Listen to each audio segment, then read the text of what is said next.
Pronto, agora eu estou gravando. Então, essa é a aula, parte 2 da aula 11, e nós vamos começar com a perícope que vai do versículo 1 até o versículo 22, a segunda parte dessa perícope, e acrescentar a segunda perícope do capítulo 4. Todo mundo lembra que é perícope, né? São esses trechos aí que essas divisões que os editores bíblicos colocaram dentro dos capítulos. Então, por exemplo, eu estou com a versão da NVI, e a NVI separa esse capítulo 4 em três perícopes. Tá? A primeira vai do verso 1 até o verso 22, que nós começamos na semana passada. Segunda perícope é a oração dos primeiros cristãos, que vai do versículo 23 ao versículo 31, e a última, que é do 32 até o 37. Tá? Vale falar algumas coisas que todo mundo já sabe, mas é importante a gente lembrar. Essas divisões, assim como os capítulos e os versículos, foram feitos posteriormente, tá? Pelos editores das Bíblias. Então, primeiro foram colocados capítulos para facilitar a leitura, depois os versículos e depois essas divisões e perícopes. Então, qual é o propósito de tudo isso? Facilitar a leitura, tá? As perícopes são divididas de modo que eles começam e terminam um assunto ou um tema ou uma ação, ou uma cena dentro de um capítulo. Então, aqui, por exemplo, são três cenas. A primeira cena é eles no diante do Sinédrio, né? Quando, depois da pregação lá do templo, eles foram levados ao Sinédrio, nós começamos a falar sobre isso. A segunda cena é quando o Sinédrio liberta eles e eles vão para a igreja.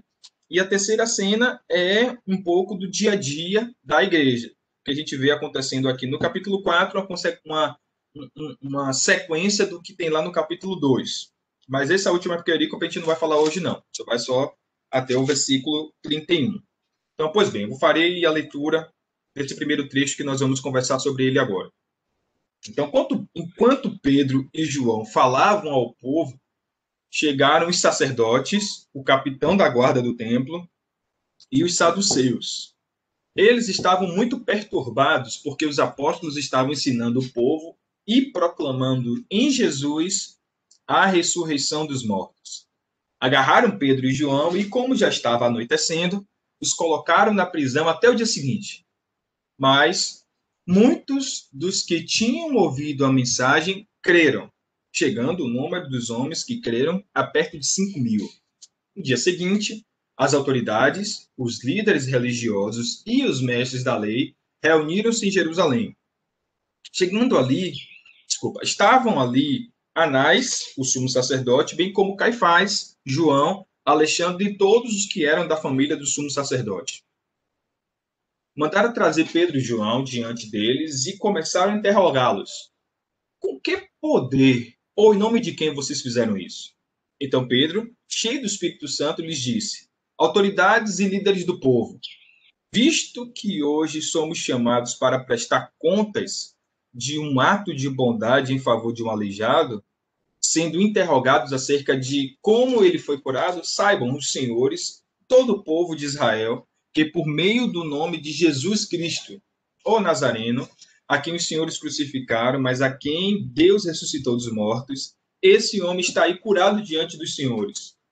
Esse Jesus é a pedra que vocês, construtores, rejeitaram e que se tornou pedra angular. Não há salvação em nenhum outro, pois debaixo dos céus não há salvação em nenhum outro, pois debaixo dos céus não há nenhum outro nome dado aos homens pelo qual devamos ser salvos.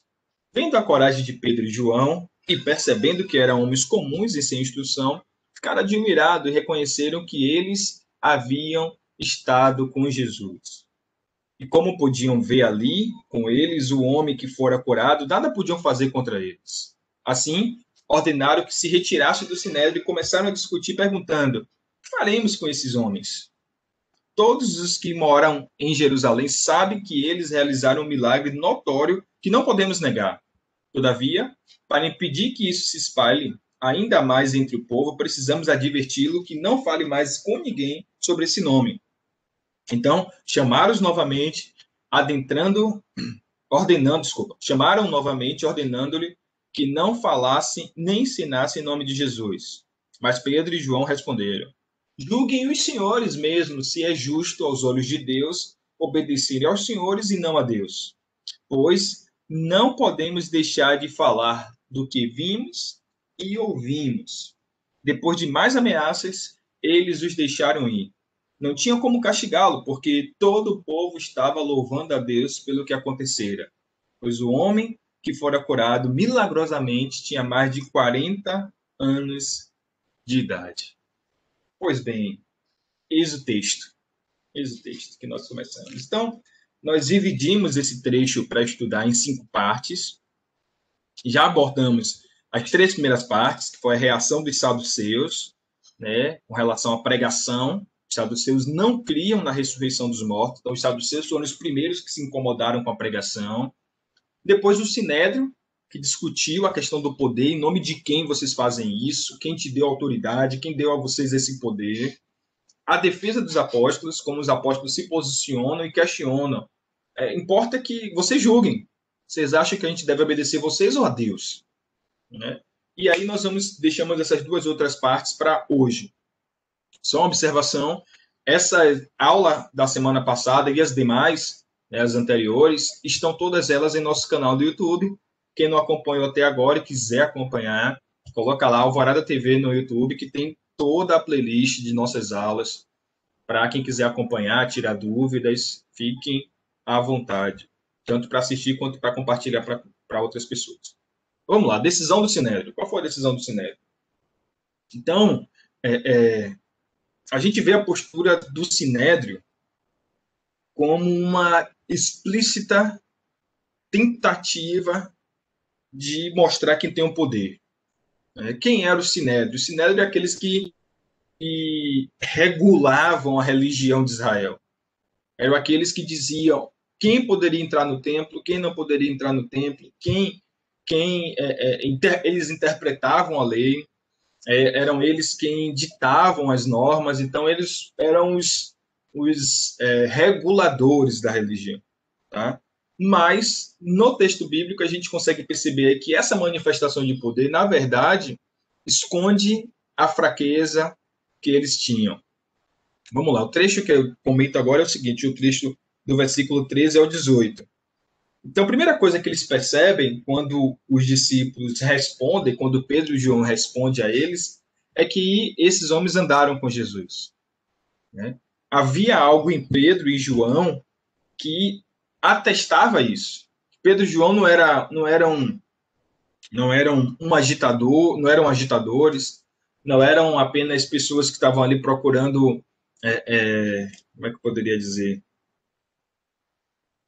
chamar a atenção. Não, eles eram alguém que andaram com Jesus. E aí eu acho que a primeira lição que a gente precisa aprender é que andar com Jesus precisa fazer alguma diferença em nossas vidas. Dizer que nós somos crentes, dizer que nós somos discípulos de Jesus, precisa causar alguma diferença. Tem um testemunho que John Stott até compartilha no seu Discípulo Radical, que ele fala de uma escola na Índia. O professor estava com seus alunos, e aí um professor hindu com seus alunos, e percebe que entre os seus alunos tinha um cristão, tinha um que era cristão. E aí, depois de um diálogo com os seus alunos, o professor diz o seguinte: olha, se os cristãos, se vocês cristãos andassem como Jesus andou, eu tenho certeza que amanhã de manhã toda a Índia estaria aos pés de Jesus. Olha que coisa forte, gente. Se os cristãos andassem como Jesus andou, ou seja, se os cristãos se parecessem com Jesus, a Índia seria um país convertido a Jesus. Então, eu até acho que é sobre isso que eu vou pregar hoje à noite. A fé em Jesus, meus irmãos e irmãs, precisa ser norteada por Jesus. O que eu estou querendo dizer com isso? Crer em Jesus não como é que eu poderia dizer? Não é ter uma percepção que eu acho sobre Jesus e a partir do que eu acho, eu organizo a minha fé em Jesus. Não é assim. Andar com Jesus é permitir que Jesus estabeleça os limites, que Jesus dê o tom da caminhada, que Jesus diga como é que nós devemos ser. Porque é isso que faz diferença em nossas vidas. Não é o contrário. O discípulo que diz ao mestre como deve ser, mas é o mestre que ensina aos discípulos como é que se deve andar. E quanto mais nós aprendemos com Jesus, mais parecidos com ele nós nos tornaremos. E esse é o objetivo do discipulado. Tá? Uma outra coisa que se destaca aqui no versículo, nesse trecho, são esses sinais que acompanham. Né? As pessoas veem, e os sinais não necessariamente, gente, são curas miraculosas, são grandes prodígios também. Tá? Também. Eu creio que Jesus pode curar, eu creio que Jesus pode reverter situações de forma miraculosa, eu creio. Mas existem outros sinais que acompanham e que não precisam necessariamente de uma cura extraordinária, mas que atestam também o poder de Jesus em nosso meio. Por exemplo, tem um livro antigo, que eu não tenho ele estava esgotado, não achei em lugar nenhum, mas que tinha um seminário, quando eu estudei, o título é mais ou menos assim, eu não sei se eu vou lembrar literalmente. Vai dizer o seguinte: eram os milagres parábolas. Eu acho que era assim.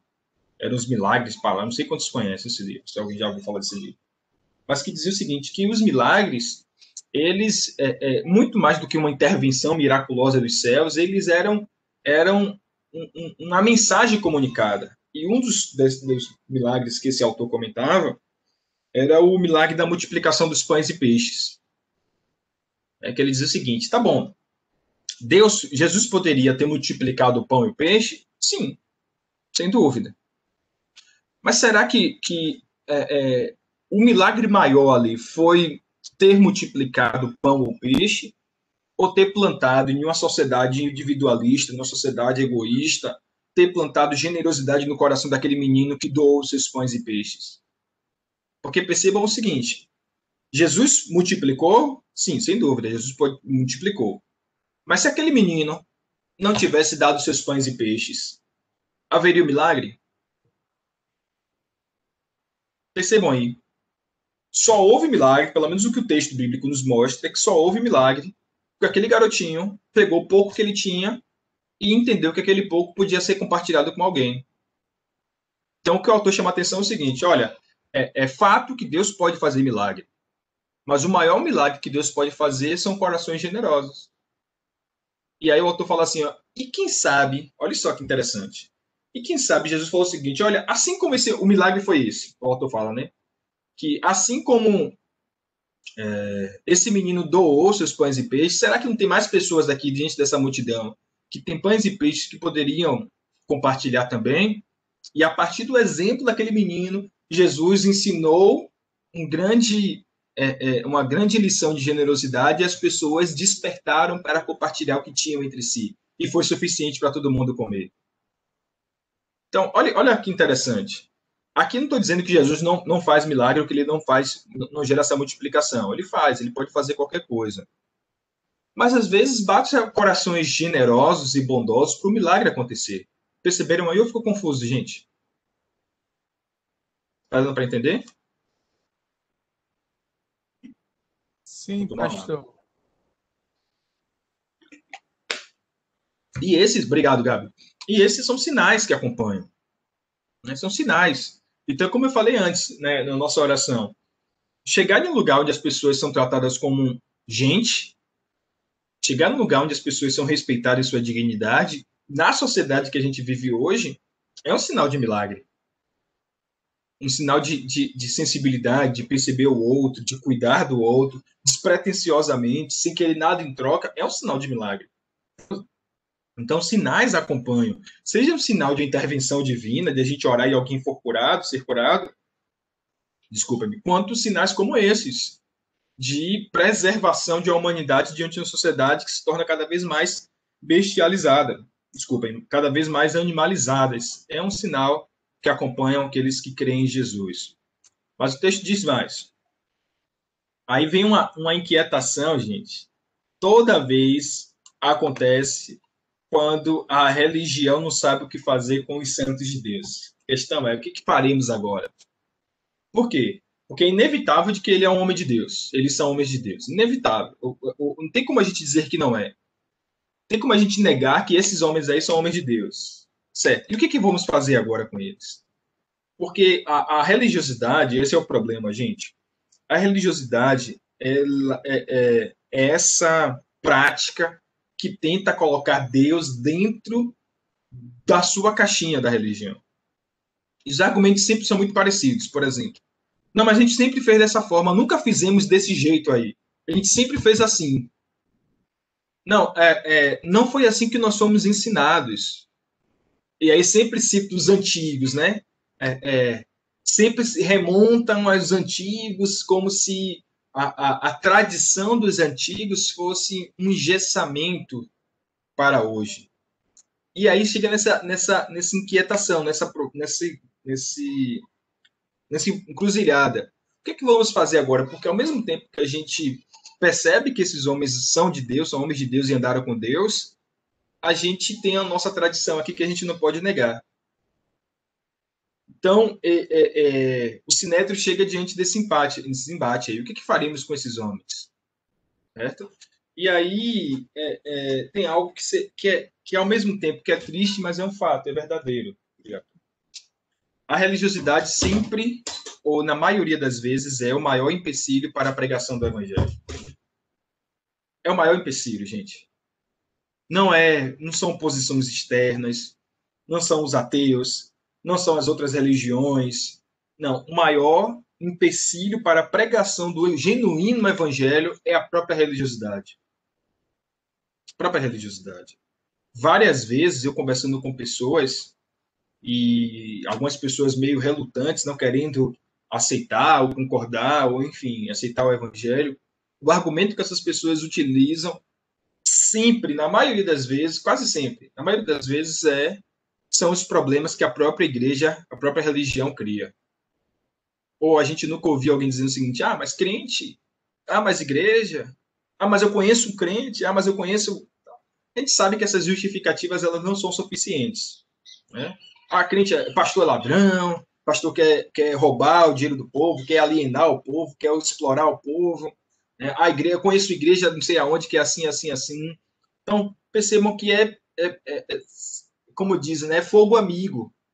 São pessoas que deveriam estar cooperando com o trabalho da igreja, mas que, na verdade, o seu testemunho negam a mensagem que prega. Eu vou dar um exemplo. A nossa igreja lá de Salvador, a igreja que fazia parte lá de Salvador, tinha uma congregação, tem uma congregação em uma cidade lá do interior da Bahia que foi fundada pelos presbiterianos, Marcos. Eu não sei se você conhece essa história. É a cidade de Wagner, no interior da Bahia, na Chapada. E foi fundada pelos presbiterianos pelo seguinte: os presbiterianos, tenho quase certeza que foram os presbiterianos, chegaram lá, fundaram uma escola e um hospital. E aí a cidade cresceu em torno da escola e do hospital.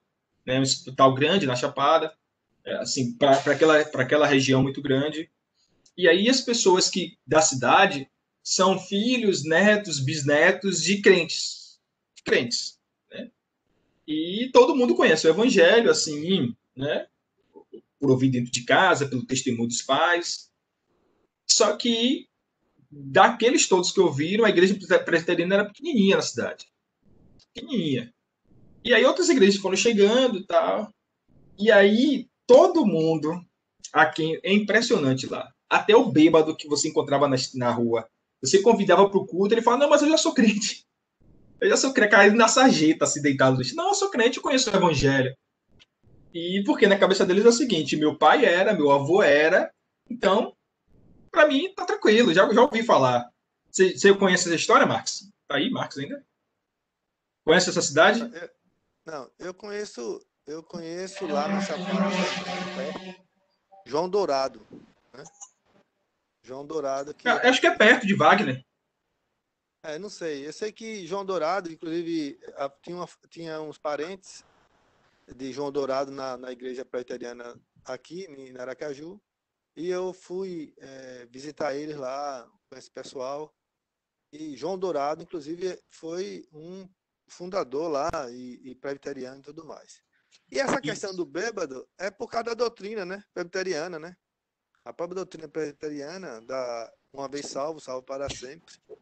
Aí o bêbado, um presbiteriano, ele pode morrer bêbado, pode morrer até, entendeu? Aí tem Então, o hipercalvinismo também, né? então, aí assim, diga, Cora. Não é nem a questão do uma vez salvo, salvo para sempre, mas eu acho que é mais a predestinação, né? Ele é predestinado. Então, o problema que eu já ouvi, eu passei alguns anos na igreja presbiteriana, era justamente que, já que eu sou um predestinado, eu sou um filho de presbiteriano, sou um predestinado já por tabela, então não há um esforço pelo conhecimento íntimo da pessoa de Jesus, nem da santificação em si, porque já está tudo arrumado, está muito certo. Então eu vi, não que todos pensem assim, mas eu conheci assim homossexuais, presbiterianos, filhos de pastor, sabe, pessoas com situação assim da vida complicada, profunda depressão, tristeza e tudo mais, mas ele era um predestinado. Complicado, né? Então, nesse caso aí, nesse caso não, eu vou voltar, porque esse caso aí abririam várias janelas assim, para a gente conversar, mas só dar um passo atrás para voltar e citar o que vocês falaram aí. É o seguinte, não estou nem entrando em questões doutrinárias. Estou falando o seguinte, de alguém que resistia a ouvir o evangelho, porque na cabeça deles, eles já tinham ouvido o evangelho. Ou seja, o evangelho já chegou, já operou em mim o que deveria operar e está pronto. Então, percebam o seguinte, que por ser alguém que teve contato com o evangelho, eram aqueles que tinham mais dificuldade de serem alcançados pelo evangelho. Então, não estou nem entrando no mérito aqui de ser salvo ou não ser salvo, de ser predestinado ou não ser predestinado, porque Jesus falou que a gente conheceria as árvores pelo fruto, né? A gente conheceria a árvore pelo fruto. Então, assim, qualquer pessoa que visse aquele indivíduo, eu estou dando um exemplo assim bem que veio aqui agora, tá, gente? Mas na feira era a mesma coisa que acontecia, né? Em todos os lugares a gente via pessoas assim que não julgando pela aparência, mas que era evidente que pouco tinha de Jesus naquele indivíduo ali por várias coisas. A cidade é interessante, que a rodoviária, que foi uma cidade interior, né? A rodoviária ficava bem na praça, e aí na rua de trás, assim, na rua de baixo, ligada à rodoviária, né? Ligada à rodoviária, tinha a feira, na rua de cima tinha um pátio grande, assim, que as pessoas ficavam ali conversando, e um pouco mais à direita, assim, da rodoviária, ficava a igreja. E aí, como eu fui com a juventude, a gente fez um culto ao ar livre, e eu convidei o pessoal para sair na rua, convidando o pessoal para o culto da noite. E aí foi nessa conversa da rua que eu encontrei esses indivíduos, esse cara caído na beira da rua, um monte de homens assim conversando, fumando, conversando, contando piada. E aí eu, quando cheguei para falar, eles falando tudo isso. Não, rapaz, a gente é da igreja não sei da onde. Aí falou meu pai, aí o mesmo começou a contar vantagem, né? Coisa que crente gosta de fazer. Não, meu pai, por exemplo, junto com meu avô, foi que plantou a igreja não sei aonde, tá começando as histórias. Assim, era uma roda de pessoas que estavam ali fumando, falando coisas. E assim, por que eles rejeitaram o convite? Porque tinha uma doutrina que não concordavam? Porque tinham uma... Não, é porque eles achavam o seguinte, que eu já tive contato com isso e para mim não é necessário. Né? E aí eu lembro de Paulo chegando lá em Atenas, né? Visto que vocês são muito religiosos. Então, o que eu quero dizer aqui é o seguinte, é que a religiosidade, e isso eu falei deles, mas falo da gente também, são as nossas convicções religiosas que muitas vezes cegam os nossos olhos para enxergar Jesus. São as nossas convicções do tipo, não, mas eu já ouvi isso, eu sei que é assim. Né? Não, eu não acredito que isso pode acontecer. Por quê? Porque eu nunca vi isso acontecendo. Mas Jesus, ele é vivo. Nós não cremos em um Deus morto. E assim como alguém que está vivo, ele interage com a gente. Ele se manifesta no nosso meio. Ele faz coisas acontecerem no nosso meio, hoje ainda. Tá? Então, assim, às vezes Jesus quer tratar de algo com a gente, em nosso coração, em nossa vida, em nossa família, e que a nossa maior dificuldade de perceber aquilo são as nossas convicções religiosas. Então, eu volto ao texto aqui, a provocação que eu coloco. É a religiosidade, independente de qual seja a religiosidade, o maior empecilho para a pregação e para a crença no Evangelho. Tá? Essa bola aí que Marx e Cora levantaram, a gente segura um pouco mais e em outro momento a gente volta a discutir sobre eles. Tá? Porque por que a religiosidade é o maior empecilho, gente? Porque a religiosidade nos dá essa falsa segurança de que está garantido. Que aí uns se escondem na predestinação, outros se escondem nessa convicção de ouvir salvo, salvo para sempre, outros porque o pai, o avô, o bisavô eram crentes, eram pastores, outro porque eu já tenho um cargo tal na igreja. Enfim, nada disso é garantia de que nós temos comunhão com Jesus. A comunhão com Jesus é algo pessoal e é algo de agora. De agora. Todos os dias nós precisamos estabelecer comunhão com Jesus. Ok? Alguém quer comentar alguma coisa sobre isso aí? Lázaro, As você tá escamas falando nos isso? olhos de Paulo. Exato. Diga, Marcos. Não, Cora, pode falar, você começou. Ela só falou esquema nos olhos de Paulo. Não é isso? Foi isso, Cora, que você falou? Não foi isso, Cora? É isso mesmo, só isso mesmo. Não, é porque estou dizendo assim, essa questão que você colocou da religiosidade com relação ao fato de que os sinédrio, né, põe a eles que não falassem mais, nem citassem o nome de Jesus. Mas há um outro aspecto também, né, um outro aspecto que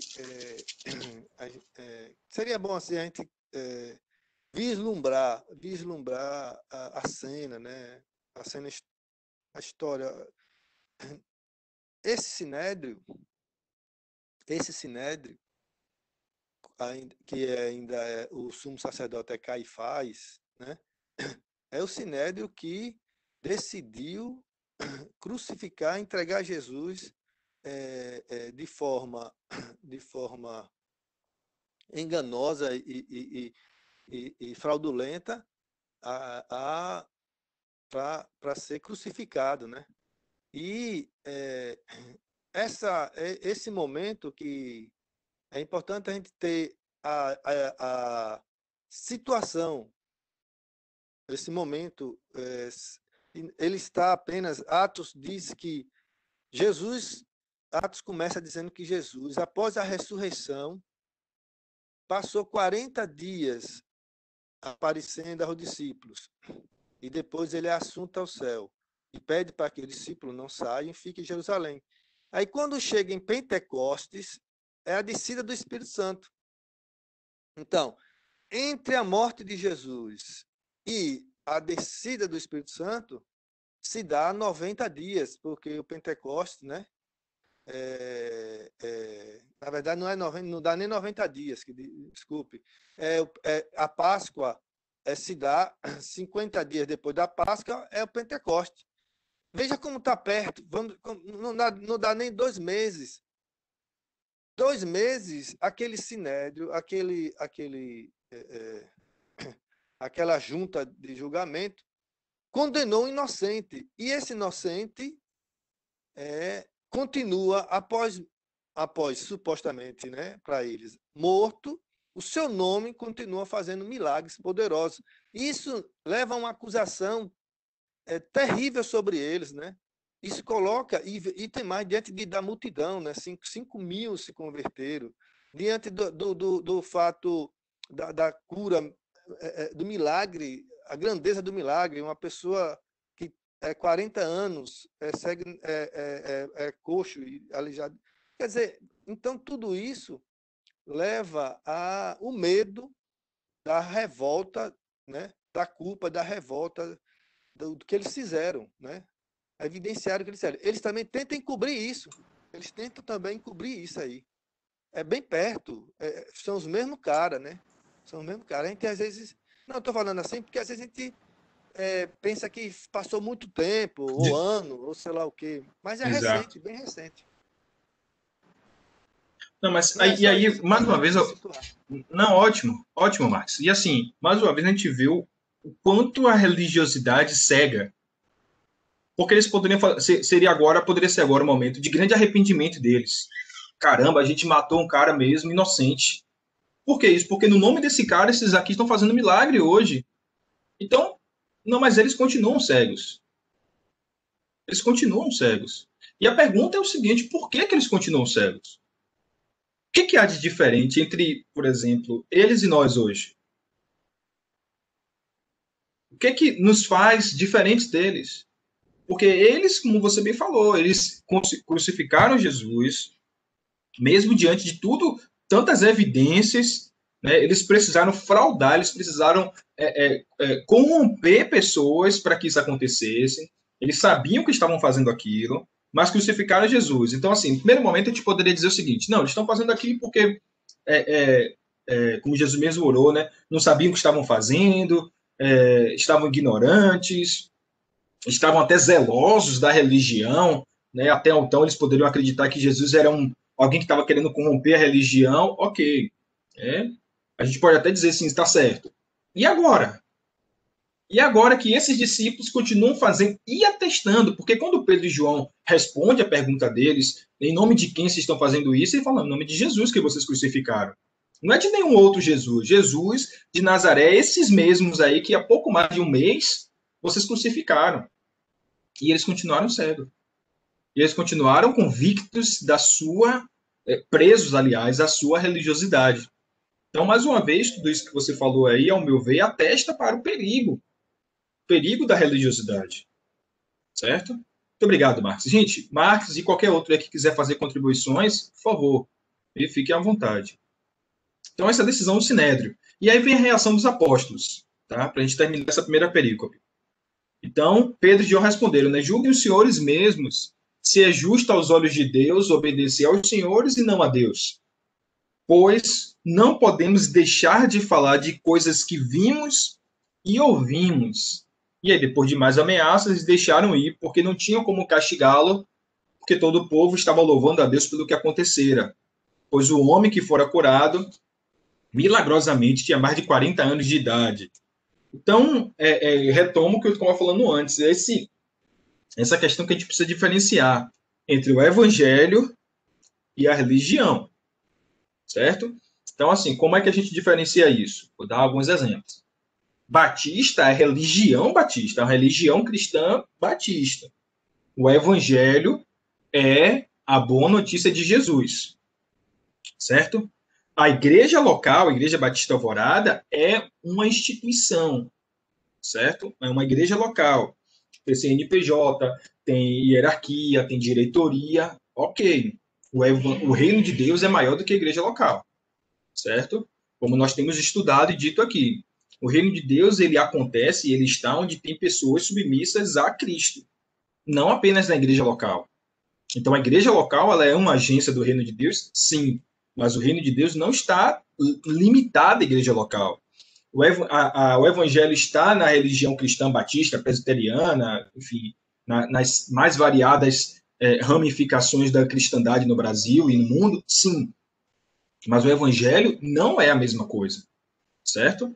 Então, a igreja, ela tem o evangelho, deve ter o evangelho dentro dela, mas o evangelho e a igreja, e a tradição cristã não são a mesma coisa, certo? E a mesma coisa são os discípulos de Jesus e os religiosos. Então, os discípulos de Jesus são religiosos? Sim, porque eles participam da religião. Mas não quer dizer que todo mundo que participa da religião é um discípulo de Jesus. Por que é importante a gente fazer as distinções? Para a gente não achar que temos a mesmo argumento daquele bêbado que eu falei. Não, meu nome está escrito lá no hall de membros da Igreja Batista, então para mim está garantido. Né? Não, eu faço parte, eu que construí, ajudei a construir o templo não sei da onde. Né? Uma coisa é você ter vinculações institucionais de uma tradição cristã dentro de uma religião. Outra coisa é você ser um seguidor de Jesus de Nazaré. Essas duas coisas podem se cruzar? Sim, sem dúvida. Mas não quer dizer que só porque você está dentro de um que você está garantido com o outro. Ficou claro aí ou ficou confuso? Gente, por favor, me dê um feedback disso aí. Ficou claro, pastor. E você tem consciência que essa compreensão, ela não é muito popular em nenhuma instituição, seja ela batista, seja ela presbiteriana, todo Ela tipo não de é, ela não é instituição muito o quê? Eu não consegui entender, agora. popular. Não se prega muito sobre isso. Ah, entendi. Então, quanto mais tradicional a instituição, quanto mais religiosa a instituição, quanto mais ela dogmatizou, tornou um dogma algumas práticas, né, dentro dela, mais ela resiste a tornar esse ensino popular entre os seus. Porque esse ensino gera em nós uma autocrítica. É uma pergunta constante. Eu estou sendo religioso? A quem eu estou servindo? Estou servindo ao Evangelho de Jesus Cristo ou eu estou servindo à estrutura que me convocou para esse tipo de serviço? Aquela coisa que o Salmo diz assim, Senhor, o salmista diz, vê se há em mim algum caminho mau, não é? O Evangelho ele sempre nos dá base para a autocrítica. O Espírito mora dentro de nós justamente para nos levantar essas dúvidas. Cara, o que você está fazendo? Então, não é popular e eu dou graças a Deus porque estamos aqui numa EBD, numa instituição, estudando sobre isso. Isso é importante a gente falar, Cora. Não é porque a gente vai ficar daqueles que fica atacando pedra na igreja, falando. Não, não é isso. É só para a gente conseguir identificar duas coisas ao menos que eu consegui ver. Primeiro, o seguinte: o evangelho não tem falha, a religião tem falha. Por quê? Porque o evangelho é de Deus, a religião é nossa, certo? O reino de Deus ele é perfeito, a igreja local não é perfeita, certo? Os discípulos têm compromisso com Jesus, os religiosos não. Então, assim, isso, primeiro, para a gente fazer essa distinção, e segundo, para a gente não se frustrar. Porque, assim, enquanto pastor, gente, a quantidade de pessoas que eu conversei, converso sempre, frustradíssima com a igreja local, frustradíssima com a instituição, e que não consegue distinguir uma coisa da outra, é muito grande. Pessoas que, por exemplo, se frustraram com um pastor e acham que a cristandade é todo mundo hipócrita. Que todos os cristãos são hipócritas, toda a igreja é a mesma coisa. E aí eu faço um esforço absurdo, né, depois da pessoa já ferida, dizer, não, gente, uma coisa é uma coisa. O pastor é falho, os irmãos são falhos, mas isso não quer dizer que Jesus é falho. Né? A igreja local ela erra, mas isso não quer dizer que o evangelho tem falhas. E aí também tem, além disso, tem outra coisa. Essa igreja ela precisa o tempo inteiro fazer um esforço muito grande para acertar. Porque como essa igreja é feita por nós, eu, vocês, todos nós aqui, sempre estaremos aquém do que o evangelho exige. E a gente precisa ter consciência disso. Primeiro, para a gente não bancar de santarrões, de perfeitos. E segundo, para a gente o tempo inteiro querer melhorar, querer melhorar, querer melhorar. E isso precisa estar muito bem resolvido em nosso coração. Então, assim, quem somos nós enquanto Igreja Batista Alvorada? Somos uma igreja de Jesus.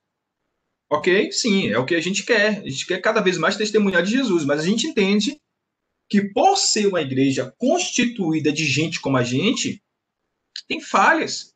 Ainda que Jesus esteja o tempo inteiro nos edificando, trabalhando em nós, mas tem falhas. A gente precisa deixar isso muito claro. Por quê? Para preservar o evangelho.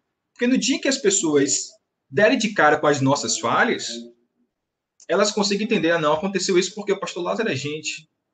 O pastor Lázaro é falho, mas o evangelho não é o pastor Lázaro. A pregação do evangelho, Lázaro é o pregador do evangelho, mas o evangelho é maior do que Lázaro. A Igreja Batista Alvorada é a igreja cristã, mas a fé cristã é maior do que a Igreja Batista Alvorada. A Igreja Batista Alvorada é uma agência do reino de Deus, mas o reino de Deus é maior. Entenderam isso, gente? Então nós somos instrumento de algo muito maior e que isso fique muito claro. Isso não é desculpa para a gente falhar e dizer, ah, não, nós somos falhos mesmo. Não é isso. Mas é para que as pessoas consigam distinguir uma coisa da outra. Porque se um dia a gente falhar, e vamos falhar, as pessoas consigam entender isso claramente. Falam, não, o evangelho continua intacto. Eles erraram, mas o testemunho continua intacto. Isso é muito importante, gente. Alguém quer comentar alguma coisa sobre isso? Lázaro, eu creio que eu vejo que você tem uma preocupação em trazer mais a um nível de compreensão, relacionando com a igreja. Que eu acho correto, porque a gente precisa ver essa questão da religiosidade. Mas muito mais profundo, acho, do que a própria relação com a igreja, é a relação com a verdade que está implícito nesse texto, né? Porque Jesus disse que não se pode esconder, entendeu? Uma montanha, entendeu? Nem se pode também colocar a luz debaixo da cama, mas, ou seja, que uma verdade, ela é uma verdade.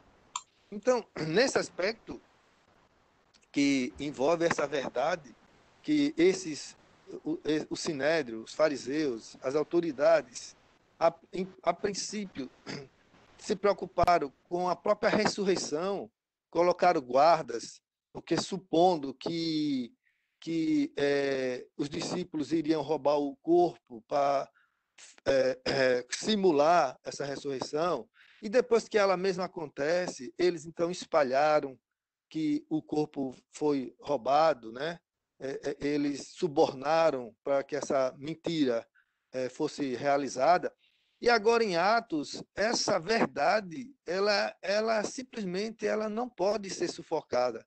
Ela já a verdade de Deus jamais pode ser sufocada. E é o que está acontecendo exatamente aí, né? A verdade eles continuam tentando sufocar a verdade. A gente vai perceber isso no destrinchar dos textos que vêm, né, na resposta de Pedro, né? Não há como sufocar. O evangelho é o poder de Deus, não há como sufocar. Essa questão da verdade, né? Não, exato, Marcos. Mas assim, quem são esses que querem sufocar? Quem são esses? Assim, a gente sempre fala de fariseu e de saduceu, enfim, como sendo os inimigos de Jesus. Mas a gente também não pode perder de vista que são esses que estavam ali ansiosos para a vinda do Messias. São esses que ficavam o tempo inteiro diante da Torá, procurando os sinais da vinda do Messias. E aí o Messias vem e eles não conseguem ver. E aí o Messias passa diante dos olhos dele com muitos sinais e eles não conseguem ver. Então a pergunta é, por que eles não identificam essa verdade? Por que eles não conseguem perceber? Por que eles, ao invés de serem os grandes, é o que o texto do Evangelho de João fala, o Jesus, o Messias, veio para os seus e os seus não os receberam. Por quê? O que havia neles? Né? É isso que eu estou falando dessa religiosidade, Marx, e tentando trazer isso mais para perto da gente. Porque, assim, por que é que eles não tiveram condições? O que aconteceu? Foi Deus que cegou eles, o entendimento deles? Né? Foi Deus que propositadamente fez com que eles não recebessem a Cristo? Ou isso pode acontecer com a gente também hoje? E no afã de estarmos defendendo o Evangelho, de estarmos zelosos pela causa do Evangelho, nós, na verdade, estamos fazendo um trabalho de Saulo de Tarso, não de Paulo. Que a palavra de Deus na nossa boca é mais contra Cristo do que a favor de Cristo.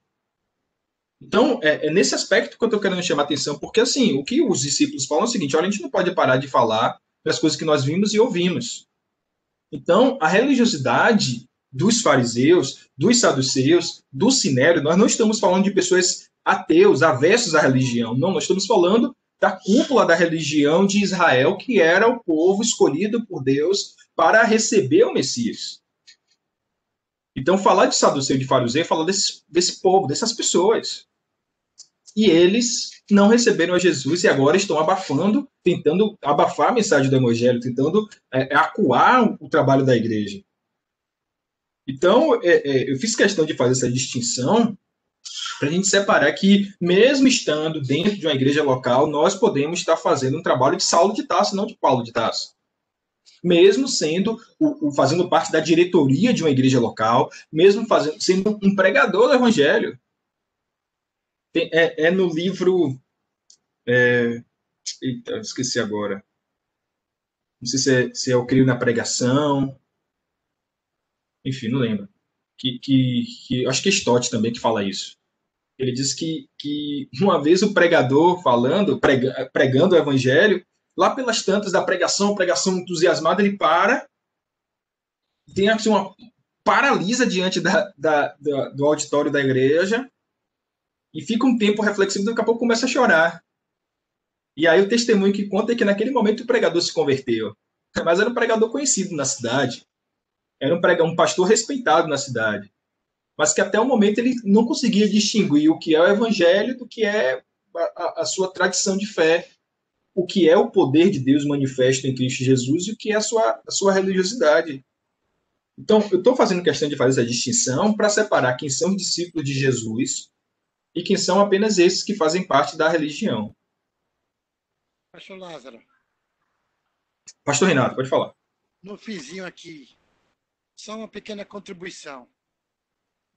Muitas pessoas se decepcionam com a instituição, né, a igreja física, né, aquele que tem CNPJ e tem inscrição estadual e etc. e tal, porque muitas pessoas vão se associar a essa igreja local e essa igreja que somos nós com a motivação errada. Uma certa vez eu perguntei para uma senhora, membro de uma igreja, por que foi que a senhora foi para a igreja? Ela disse, não, foi porque meu marido tinha me deixado, me trocado por outra mulher, e eu fui para a igreja, me associei à igreja física e à igreja espiritual, com o objetivo de que meu marido voltasse para casa. Ora, se a pessoa ingressa nessa instituição que é física, né, e que é espiritual, com o objetivo errado, logo, logo, ela vai se frustrar com a religião e com a igreja. Vai se frustrar com os dois. Porque as pessoas que se inserem por uma ação sobrenatural de Deus na vida dele, a essa igreja, né, espiritual, que tem um local físico reconhecido, com o objetivo errado, logo ela se frustra com tudo, porque, primeiro, ela só deve se associar a essa igreja se ela realmente tiver tido um encontro com Deus. E esse encontro com Deus, irmão, ele é maior do que todas as frustrações. Eu não estou dizendo que a pessoa que saiu, está chateada com alguma coisa, ele não seja crente. Mas os que entraram nessa igreja pela motivação correta, a motivação de uma transformação, né? De uma entrega total de vida a Jesus Cristo, ao Senhor, ela não vai ficar o tempo todo fora. Não tem como conseguir fazer isso. E esse é um exemplo, eu sou exemplo disso. E Deus continua insistindo comigo. Porque, sinceramente, irmãos, se não for Deus, não tem outra explicação para mim. Não tem outra explicação para mim. A minha manutenção na igreja espiritual e na igreja física. Não tem. Só Deus. É Deus que me mantém nas duas instituições. A carnal, vamos chamar de carnal, né, humana, e a espiritual. Porque senão eu já tinha saído. Motivos eu tenho inúmeros. Então, eu queria salientar, né, que, acima de qualquer coisa, é preciso que entremos nessa igreja pelo caminho, vamos chamar assim, pelo caminho que nos faz nos manter nela, apesar de todas as frustrações. Graças a Deus, Deus é por nós, aqueles em qual Deus agiu um dia, numa hora, num local, esses, por fim, perseverarão até o fim, porque é Deus que preza pela sua palavra. Louvado seja o nome do Senhor. Obrigado. Renato, Aleluia. Renato, eu só queria acrescentar uma questão. Só um ponto aí. Veja bem, todos nós fomos atraídos para o Evangelho de uma forma que por razões que muitas vezes nós desconhecemos, por razões que estão escondidas na nossa própria consciência.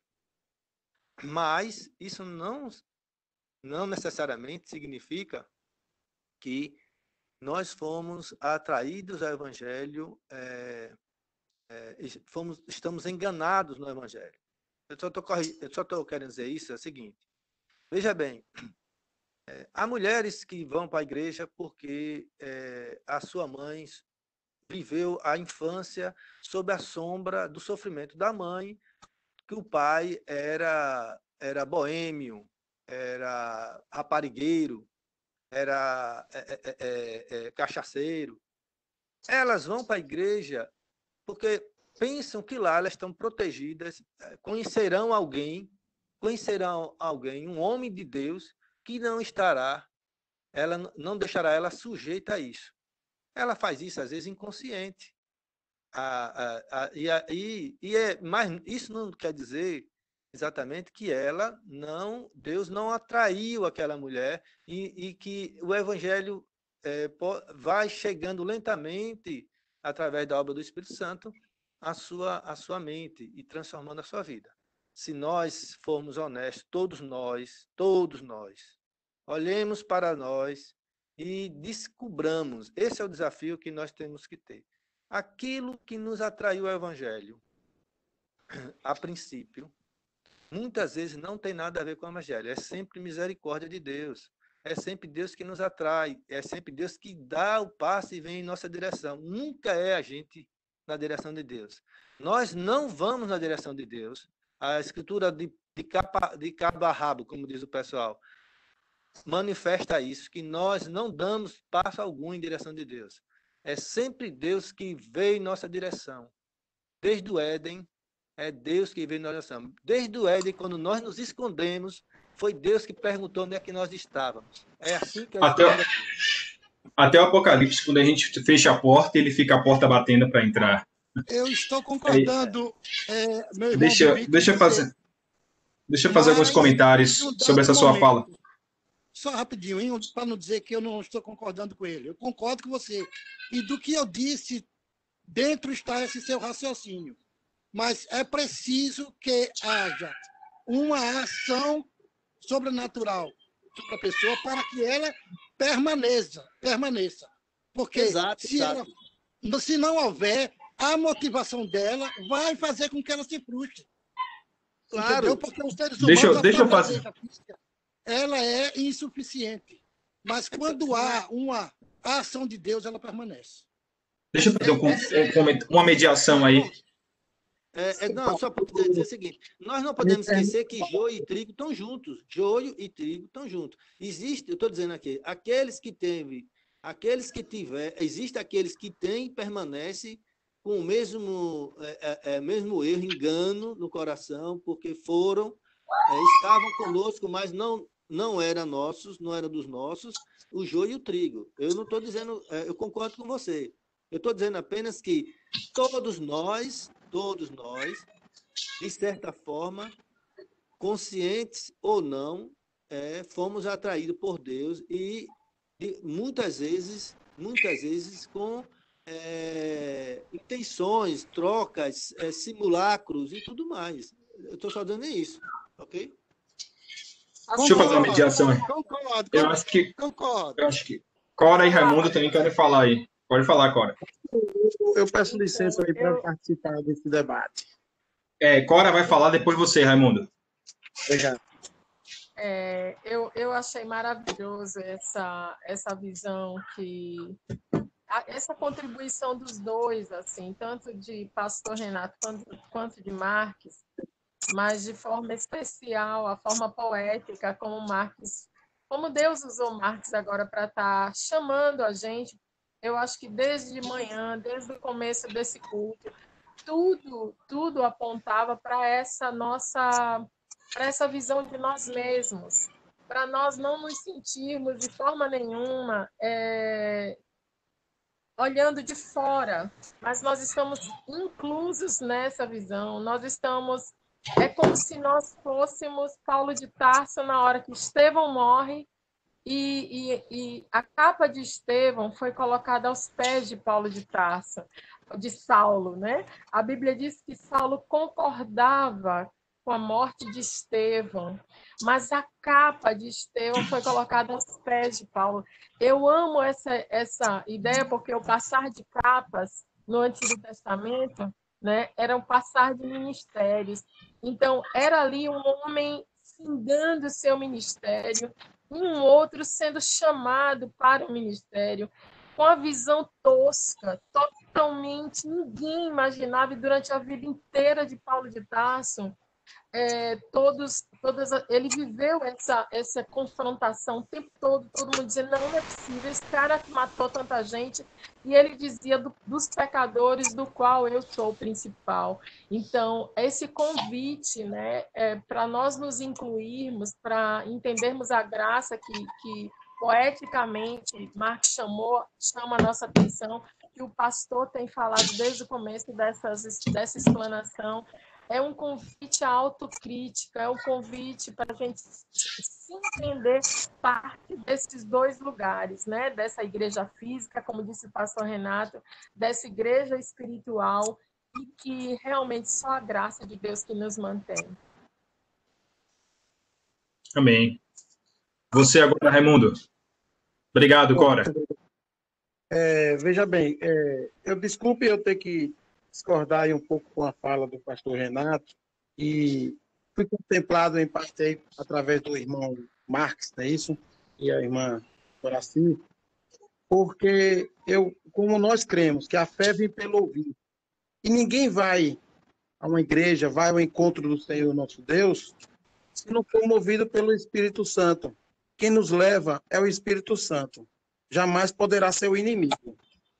Então, se, pelo exemplo que o pastor Renato citou, que pode acontecer a frustração da mulher que, por exemplo, vai à igreja em busca de ver a salvação, ou de ver uma cura, uma libertação do seu esposo, porque ele é um alcoólatra, ou porque ele é raparigueiro, por isso, por aquilo, mas não vai acontecer jamais a frustração de uma pessoa que vai ao encontro de Deus, porque o Espírito Santo não vai permitir isso. Porque se ela não alcançar, para cada um de nós, vamos à igreja com um certo intuito, e às vezes o intuito que a gente pode estar equivocado, e lá encontra o Deus vivo e a nossa salvação, é porque o Espírito Santo levou a gente achando que aquele intuito, mas foi outro, porque o Espírito Santo ele tem um propósito para nós. Deus tem. E a pessoa citada, assim, o exemplo, que se ela vai se frustrar porque aquilo, muito pelo contrário, é porque o nosso tempo, a gente acha que é o tempo de Deus, e o tempo de Deus é diferente. Mas se a gente tiver paciência no Senhor, a graça vai ser alcançada. E, através de cada um de nós, quando chegarmos ali, se a gente não conseguir levar somente aquela pessoa que a gente deseja ao altar, a gente vai levar outras pessoas de forma até sem perceber. A gente pode estar sendo um instrumento de Deus, sendo usado de várias maneiras. Então, eu não acredito que vai acontecer frustração alguma, porque a pessoa não conseguiu através daquele intuito que ela desejou. Mas o Espírito Santo vai mostrar-nos, a ela ou a qualquer um de nós, que o propósito dele é outro. E se a paciência for suficiente, a graça vai ser alcançada. E a palavra nos diz que a fé vem pelo ouvir. A gente vai à igreja, a gente tem vários exemplos. Já ouvi testemunho, por exemplo, de um pastor, há muitos anos atrás, no Encontro de Casais, quando eu fui alcançado através do Ministério do Encontro de Casais com Cristo da Primeira Igreja Batista, de Aracaju. Hoje eu não sou mais casado, mas aí, através do Encontro de Casais, naquele momento, a nossa vida, a nossa família foi restaurada e conhecemos o Senhor Jesus Cristo. Os meus filhos cresceram no Evangelho, hoje alguns seguem, outros não. Não continuo casado mais, mas assim, nós conhecemos todos, eu, a minha mulher na época e os meus filhos tiveram a oportunidade de conhecer Jesus Cristo. Mas a semente foi plantada. Então, eu ouvi uma vez o testemunho do pastor, quando ele nos disse que, quando ele era jovem, ele paquerava uma jovem que era filha do pastor. Ele disse, eu vou entrar nessa igreja só para paquerar ela, eu vou conseguir namorar. Vejam só, ele se enganou através desse intuito. Ele foi alcançado pelo Senhor Jesus. Amém, glória a Deus. E ele é pastor. Então, veja só qual foi a intenção dele, era namorar. E ele foi alcançado pelo nosso Deus. Amém? Muito obrigado. Nós que agradecemos, Raimundo. Nós que agradecemos. Deixa eu só tentar amarrar essas pontas todas aí. Primeiro, quando eu estava logo ouvindo a fala de Renato, depois Marcos pontuou, eu ia fazer uma observação mais radical, mas eu vou atenuar um pouco. Eu acho que eu ia falar todos nós, mas a maioria de nós entramos na igreja por motivações erradas. Erradas do ponto de vista seguinte, não é só por Jesus. Aqui o texto dá esse exemplo. Esse homem aqui que entra no templo saltando e louvando a Deus, ele entrou pela motivação certa? Ou porque foi curado? Se os discípulos falassem só de Jesus ali e ele não fosse curado, será que ele se converteria? Né? Essa multidão toda, se não testemunhasse aquele milagre, e aí cá com eles pensando, pô, eu também preciso de um milagre parecido, será que eles aceitariam a mensagem ou não? Então, o texto bíblico é cheio disso. Chega até um momento no ministério que Jesus fala, vocês estão me seguindo só por causa do pão. Então, todos nós chegamos, ou todos nós não, né? A maioria de nós, pelo menos, chegamos a Jesus por alguma questão que não é Jesus propriamente dito, e sim aquilo que Jesus pode nos dar. Né? E assim, gente, e isso não estou dizendo que é errado, não.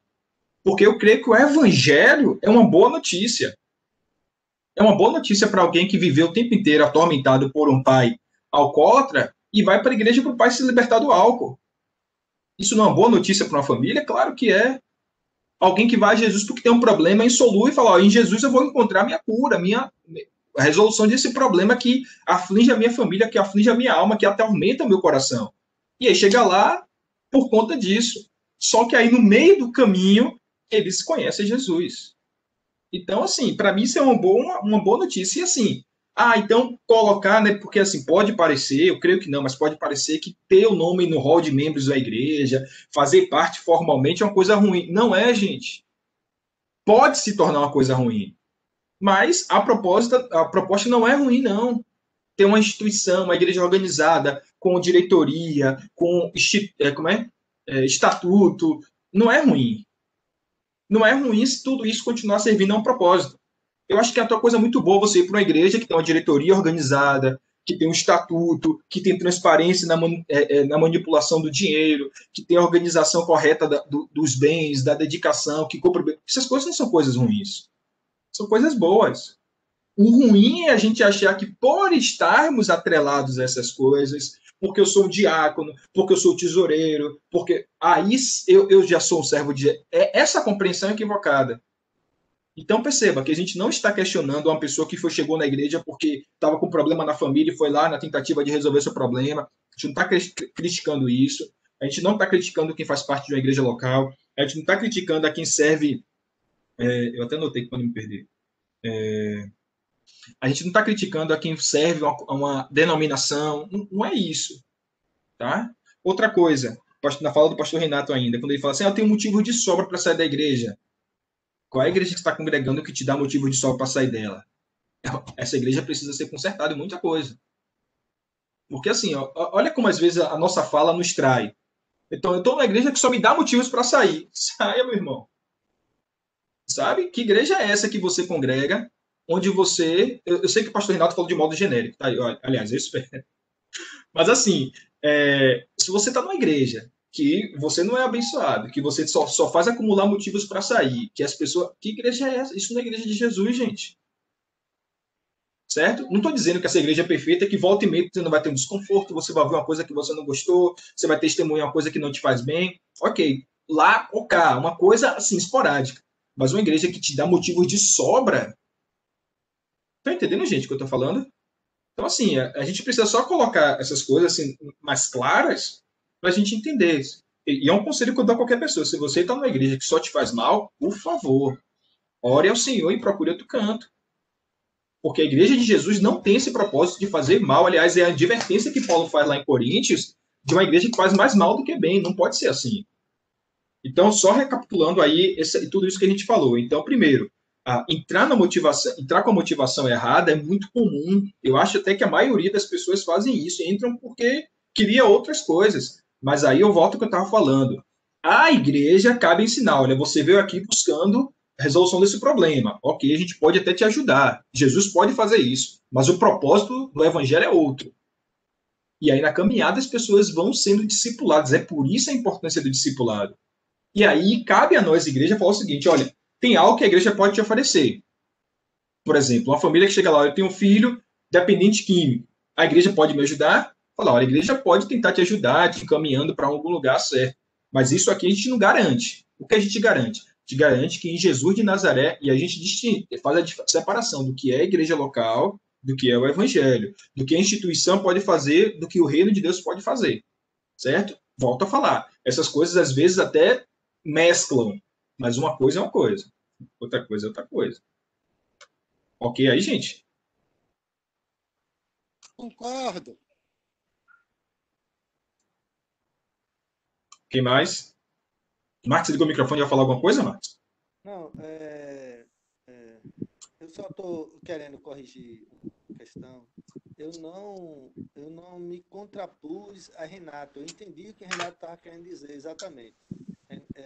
O Renato se referiu ao engessamento da instituição. E ele realmente começou falando sobre a instituição.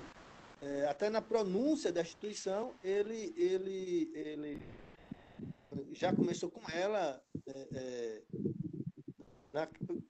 na questão no erro da pronúncia, assim, que ele se atrapalhou na pronúncia, e isso me gravou porque ele estava falando sobre a instituição.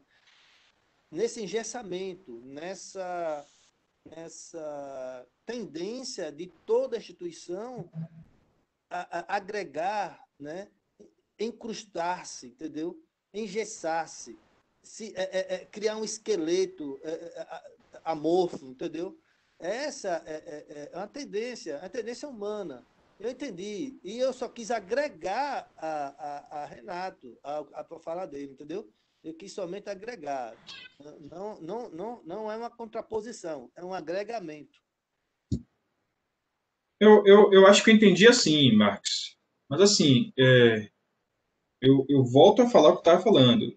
Ainda que seja inicialmente isso, e que eu acredito que a maioria das vezes o é, no meio do caminho Deus vai atuando. E cabe à igreja local, nos seus espaços de ensino e discipulado, e esclarecendo uma coisa e outra. Então, por exemplo, isso que nós estamos... Isso. Não é isso? Não, eu não quis fazer um... A gente eu entendi. pode até ir por motivo errado. Pelo motivo errado, nós podemos nos frustrar. Mas se Deus operar em nós, nessa caminhada aí, nós haveremos de permanecer, porque agora o foco é Cristo, não é mais a instituição. Sim, e promete um monte de coisa. Não peque mais, não vai sofrer mais, pare de sofrer, você vai ficar rico, aí a pessoa se frustra no meio do caminho. Sim. Mas se Deus operar, a igreja cumpriu o seu papel de ensinar, como você disse bem aí, e Deus operar na vida, ele vai se manter lá, apesar de qualquer coisa. Exato, exatamente. De Deus. Não, exato, mas assim, eu concordo também, e assim, foi até bom a gente parar um pouco nisso, para a gente, os exemplos nos ajudam a entender melhor. Mas assim, é importante que a gente fale disso a partir da realidade da nossa igreja, por exemplo, mas a gente está falando de igreja no geral. E quando eu dei exemplo desse geralzão, porque eu ouço pessoas de outras experiências que testemunham disso, né? Então, assim, volto a falar, a gente ensinando e pregando o evangelho, fazendo essas distinções, eu acho que ajuda muitas pessoas a evitar essa frustração. De vez em quando acontece comigo, eu acho que não mais, de tanto eu falar, não acontece mais. E as pessoas chegarem e perguntam assim, pastor, eu estava vendo fulano de tal falando na televisão e ele disse isso, isso e isso, o que é que ele quer dizer? Sabe? Por quê? Porque foi um pastor que disse, você também é pastor, então me ajude a entender aí. Só que assim, uma coisa foi o pastor dizendo a partir daquela realidade ali, comprometido com aquela instituição esclarece, mas aquilo não é o reino de Deus. Aquilo não é o evangelho. Aquilo é o que ele quer dizer a partir da realidade dele. Então, por isso que eu estou fazendo essa questão de a gente separar essas coisas, tá? Mas eu acho que a partir de tudo isso que a gente já foi dito aí, já ajudou a esclarecer. Gente, já são 12h15, eu só vou pedir mais 10 minutos para a gente terminar essa primeira perícope aqui, senão a gente vai adiar de novo. Mas é rápido, é só uns comentários sobre esse trecho que vem depois aí, que é a oração dos apóstolos, né? Que aí, como já falei, sobre coisas que eles viram e ouviram, mas aí tem esses trechos aí, 8 versículos, que é sobre a oração dos apóstolos. Então, tá dando para me acompanhar aí, gente? Só peço mais 10 minutos, que será só alguns comentários. E aí, na semana que vem, pode até retomar rapidamente a ele, mas eu só queria comentar aqui, que eu já deixei até pronto para a gente. Então, assim, depois que eles foram soltos, tem esse trecho aí. Eu vou fazer a leitura, me acompanhe, por favor. Eu estou em Atos, capítulo 4, versículos 23 a 31. Serei breve.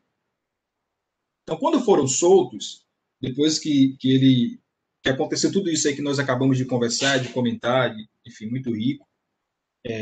Quando foram soltos, versículo 31, Pedro e João voltaram para os seus e contaram tudo que os chefes dos sacerdotes e os líderes religiosos tinham dito. Ouvindo isso, levantaram juntos a voz a Deus, dizendo: Ó soberano, tu fizestes os céus, o céu, a terra e tudo que neles há. Tu falaste pelo Espírito Santo pela boca do teu servo, nosso pai Davi. Aí ele cita o Salmo 2. Porque se enfurecem as nações e os povos conspiram em vão. Os reis da terra se levantam e os governantes se reúnem contra o Senhor e contra o seu ungido. Lembre-se que a palavra ungido é Messias e é Cristo. Tá bom? É a mesma palavra. De fato, Herodes e Pôncio Pilatos reuniram-se contra os gentios e com o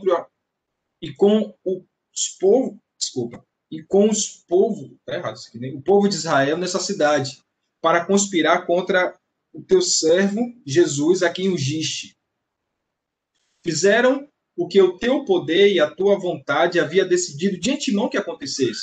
Agora, Senhor, considera as ameaças dele e capacita os teus servos para anunciarem a tua palavra corajosamente. Estende a tua mão para curar e realizar sinais e maravilhas por meio do nome do teu santo servo Jesus. Depois de orarem, tremeu o lugar em que estavam reunidos, todos ficaram cheios do Espírito Santo e anunciaram corajosamente a palavra de Deus. Gente, essa cena aqui acontece logo depois deles estarem diante do Sinédrio, que foi o comentário que nós fizemos até agora. E aqui eu percebo, e é isso que eu queria encerrar falando essas coisas que estão contidas aqui, né? Nessa oração e nessa ação dos discípulos, eu percebo 3 coisas extremamente importantes e que só acontecem na igreja local, tá?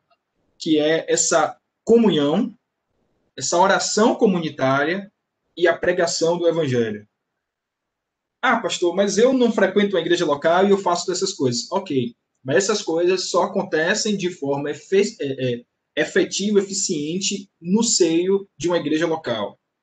Então, assim, por que eu estou fazendo questão de falar isso? Porque toda a minha fala até então foi fazendo a gente questionar a nossa atuação na igreja local.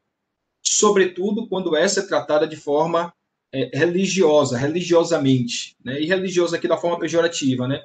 Daquilo que eu faço porque eu fui acostumado a fazer, porque a minha família toda faz, mas sem uma identificação pessoal. Então, eu espero que eu tenha me feito claro em dizer o seguinte, que a religião por si só ela é muito ruim, mas a religião, quando é um instrumento, quando serve ao evangelho, ela cumpre os seus propósitos. E a igreja local, ela é uma parte da tradição cristã. Ok? E aí eu percebo essas 3 coisas. Como assim? Primeiro, a importância da comunhão. Perceba que depois de estarem perante o Sinédrio e sofrerem toda aquela opressão ali, a primeira ação de Pedro e João é ir para a igreja local. Perceba o versículo 23. Quando foram soltos, Pedro e João voltaram para os seus e contaram tudo que o chefe dos sacerdotes e os líderes religiosos tinham dito. Então, a primeira coisa que eles fazem é voltar para a comunhão. Tá? Então, a igreja é esse lugar que nós temos para voltar. Né? A gente falou aí em outra aula, eu até citei uma paródiazinha, uma parábolazinha que Marx contou uma vez e que ilustrou bem, que é a toca do calango lá, do bichinho lá, como é, Marx? Do Teiu, né? A igreja é essa toca do Teiu, esse lugar que a gente volta, né? E assim, lógico que a gente está aqui diante de uma questão muito grande, mas a gente volta depois de uma semana esmagadora, que a gente vai para a nossa igreja para ouvir a palavra de Deus, para rever os irmãos, e assim, gente, tocando mais uma vez naquele exemplo. Quantas vezes a gente vai para a igreja com uma motivação errada, do ponto de vista de que a gente não vai por Jesus? Eu vou porque eu gosto de estar naquele ambiente, um ambiente confortável, tem as pessoas que eu gosto, né? Eu vou porque eu quero rever o irmão querido, eu vou... Então, assim, é o lugar do acolhimento, é o lugar que a gente volta depois de uma semana esmagadora, certo? E é justamente esse lugar do refrigério, do fortalecimento e do acolhimento. É o lugar onde, por exemplo, na semana eu trabalho num ambiente muito hostil, onde as pessoas me tratam mal, eu sou uma pessoa que moro sozinha, não tenho família, mas eu vou para a igreja que é o lugar onde é a minha família. E eu conheço várias histórias. Gente, lá em Salvador, na igreja que eu fazia parte, a gente recebia muitos crentes que vieram de outras cidades para estudar em Salvador. Do interior da Bahia vai estudar em Salvador. Chega lá, mora em República, passa a semana inteira na faculdade, e a família deles era a igreja. Então, como eu tinha um gabinete lá, tinha muitos que durante a semana passava lá várias vezes durante o dia. Por quê? E eu sabia disso. Porque não tinha o pai perto, não tinha a família perto e queria estar ali um acolhimento. E eu era, para eles, essa pessoa que conversava, que desabafava, que ia falar trivialidades, que às vezes só para tomar um cafezinho comigo. O pastor estava passando aqui pela frente, entrei para tomar um café, ficava lá conversando. E termina assim desse lugar. Então, o que eu falei, eu reitero. Se você congrega na igreja, e nessa igreja não é esse espaço de refrigério para você, que você se sente bem, que você gosta de estar junto, você precisa de outra igreja. Tá? Porque essa é uma parte que a gente precisa entender como importante da igreja. A comunhão da igreja não é apenas quando a gente se reúne para o culto. A comunhão é um estilo de vida da igreja, onde a gente vive um dos aspectos mais lindos do reino de Deus, que é a amizade, a fraternidade. Então, a igreja local é o lugar onde essa comunhão acontece. E é onde a gente se fortalece uns aos outros, como Paulo fala. Né? Eu volto a falar do culto nos lares. No culto nos lares, ali, quando os irmãos vão compartilhando as suas ansiedades, suas dúvidas, que a gente vai percebendo que o irmão testou positivo para o Covid, então terça-feira eu vou ligar para saber como é que ele está. Ou soube que o irmão está procurando emprego, e aí eu soube que teve uma oportunidade de emprego. E assim, gente, eu falo isso porque eu ouço durante a semana isso. Alguém me perguntando, pastor, fulano de tal falou que estava assim, fulano de tal, eu senti falta de fulano de tal, pastor, surgiu uma oportunidade de emprego aqui no meu trabalho, tem alguém da igreja que você sabe? Gente, isso é fraternidade. E uma igreja saudável tem isso também. Tá? Você ia falar alguma coisa, Marcos? Ou não? Não. Porque eu esqueci que estava aberto aqui e estava fazendo barulho aqui. Aí eu só Tá. Pensei que você ia falar alguma coisa. Então, assim, gente, esse é um aspecto da igreja local que a gente precisa retomar e enfatizar. Tá? Outra coisa, é um lugar de reafirmar as nossas convicções. Porque, assim, se a gente perguntar, e isso é fato, se a gente perguntar sobre as nossas convicções de fé, como alguém que participou de uma classe de novo convertido, que a gente que conhece muito bem suas doutrinas, pode reafirmar ponto a ponto da sua doutrina. Eu creio em um único Deus, eu creio em Jesus como meu Salvador, e vai, ok. Mas na igreja, esse lugar é um lugar que reafirma essas convicções. Ou não acontece de durante a semana, mesmo sabendo que Deus é contigo, na hora do embate da vida você vacila nisso. Você se sente fraco. Então, a igreja local serve como isso também. E a gente vê isso aí, esse reafirmar de convicções, na oração deles, né? Que é o segundo passo. A igreja é lugar de comunhão e é lugar da oração. E na oração, eles fazem 3 afirmações sobre Deus e fazem 3 pedidos. Se não percebam, né? 3 convicções. Primeiro, eles oram ao Deus que faz, versículo 24. Né? Segundo, eles oram ao Deus que fala, que se revela, que diz. Certo? E terceiro, eles oram ao Deus que decide, que toma decisões, que interagem. Então a gente crê que Deus faz isso. A gente crê que Deus é um Deus que age no mundo, que atua, que faz, que age com mão poderosa. Nós cremos nisso. Mas, às vezes, no meio aos embaraços que a vida nos coloca, a gente fica confuso. Mas a gente vai na igreja e o irmão canta isso. Que o Deus que faz todas as coisas, e aquilo vai acendendo a nossa fé, vai aquecendo o nosso coração. Aí alguém ensina isso, alguém prega isso, alguém testemunha isso, e vai mostrando para a gente, vai reafirmando em nosso coração essas convicções, certo? E aí, quando eles oram, olha o que eles pedem. Eu não vou reler os versículos aí por causa do tempo, mas quem quiser ler, tá aí, tá bom? Eles oram, primeiro, consideram essas ameaças, então eles oram para que o Senhor continue fortalecendo os braços dele, né? Depois ele pede capacitação a Deus, eles pedem capacitação a Deus, capacita os seus servos, e depois ele pede que o Senhor estenda a mão abençoando. O que são essas coisas, gente? Se não reafirmar em nosso coração quem é o nosso Deus. E isso acontece depois que eles saem do Sinédrio e vão para a igreja deles. Depois que eles voltam para a toca do Teiu. Tá? E para terminar, gente, a importância da pregação. Então, eu destaquei 3 pontos. Primeiro, a importância da comunhão da igreja. Segundo, a importância dessa oração comunitária, de orar uns pelos outros. Quer ver, gente? A gente, como eu falei, né, às vezes a gente fica assim, a parte mais importante do culto é a pregação. Não, gente. Todas as partes são importantes. Quantas vezes, na oração que o irmão faz, Deus fala comigo? Que o irmão orando vai reafirmando quem é o nosso Deus e vai colocando e vai destacando, cita versículo. E aquela oração é também uma pregação e Deus fala comigo. Então, orar é parte importante do culto, a comunhão é parte importante do culto e a pregação da palavra são partes importantes do culto, todas elas. Né? E aí, depois que eles oram, Deus atesta a sua presença, né? O lugar treme, o chão treme, né? Há mais uma manifestação semelhante à do Pentecostes ali. Depois todos ficam cheios do Espírito Santo e eles começaram, ou retomaram, ou continuaram a anunciar a palavra de Deus com coragem e com ousadia.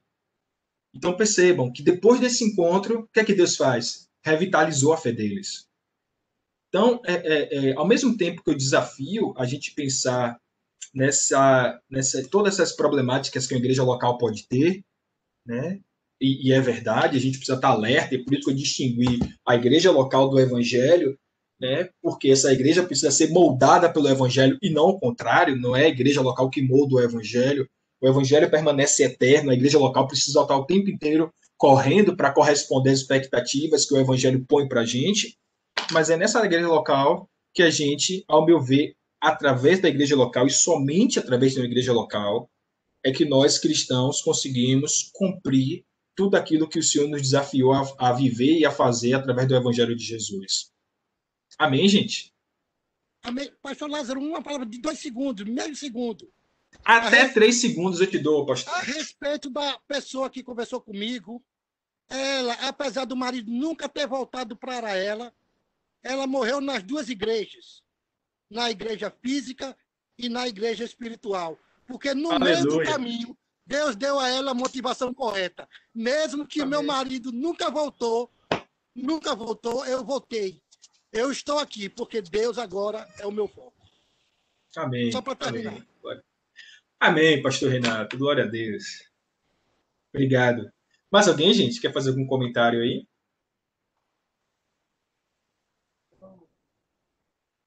Amém, gente. Glória a Deus. Mais uma vez eu quero agradecer a todos pelas contribuições. Quero estimular vocês a fazerem isso sempre. É muito bom, é muito rico. Nos ajuda a compreender outras perspectivas. Então, não se acanhem. Outra coisa, eu peço desculpas aí, 12h30. Então, extrapolou um pouco aí, mas eu acho que foi por uma boa causa. Tá bom? Então, que Deus nos abençoe. Tenham todos Amém. uma